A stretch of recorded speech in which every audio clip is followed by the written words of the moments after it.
تو این جام جهانی مسی برنده جام جهانی قرار بشه یا رونالدو؟ تصمیم این که آرژانتین قرار برنده جام جهانی بشه یا پرتغال خیلی آسونه و همیشه برنده جلوی چشامونه، ولی ما توجه نمی‌کنی بهش. حتی میتونم بگم اگه این ویدیو رو تا آخر ببینی خودت هم میتونی بفهمی که کی قرار برنده جام جهانی بشه. تا آخر ویدیو رو ببین و به همه نکات توجه کن تا برات توضیح بدم کی قرار برنده جام جهانی بشه. لایک و ساب یادت نره. بریم سراغ ویدیو.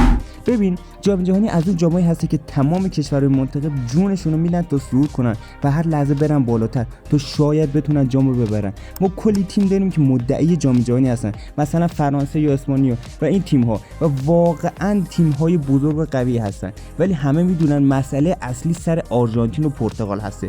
چرا میگن این جام جهانی برای پرتغاله؟ ببینید الان پرتغال تو قوی ترین حالت خودشه و اگر برید تاریخ تیم ملی پرتغال رو ببینید تو کل تاریخشون تا اندازه فعلی قوی نبودن. مثلا همین الان پرتغال کم ستاره نداره که ستاره‌ای مثل برنو فرناندز، روبن دیاز، سیلوا، دیاگو کاستا، رونالدو و خیلی چیزای دیگه.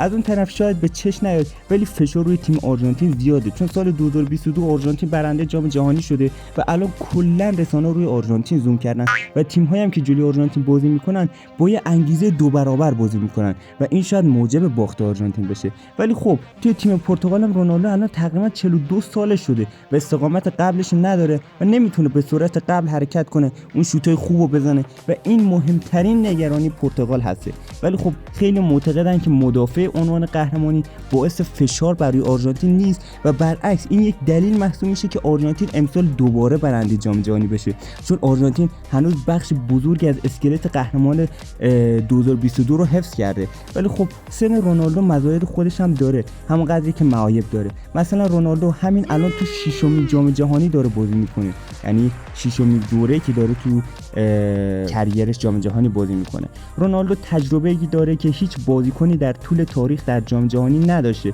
و احتمالاً با درست کردن اشتباهات سال پیششون شاید برنده جام جهانی هم بشه. هم سنش بالاست، اندازه رونالدو نه، ولی بازم ضعیف شده و مسی قریب نیست. اگر بازی آرژانتین رو دیده باشیم میفهمیم که تیم آرژانتین کلا روی مسی میچرخه و اگر مسی پیر شده باشه احتمال باخت و حذف شدن وجود داره.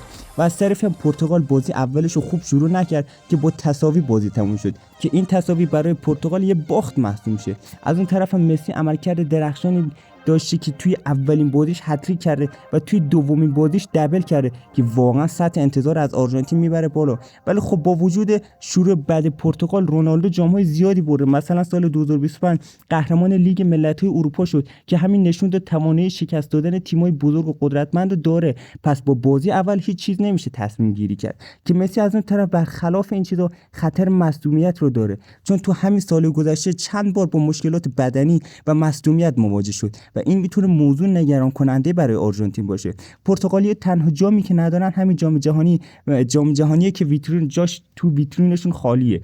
برای همین انگیزه خیلی زیادی برای برد دارن و حتی کارشناسا و طرفدارا هم دارن میگن پرتغال یکی از مدعی‌های جام جهانی است و خیلی جاها پرتغال احتمال گرفته که برنده جام جهانی بشه. ولی مقابلش آرژانتینه که توی اولین بازیش هتریک کرد و کلی بازیکن خفن مثل مسی، مارتینز توی تیم داره و الان دوباره برمیگرده سر سوال اول. به نظر تو رونالدو جام جهانی رو میبره یا مسی؟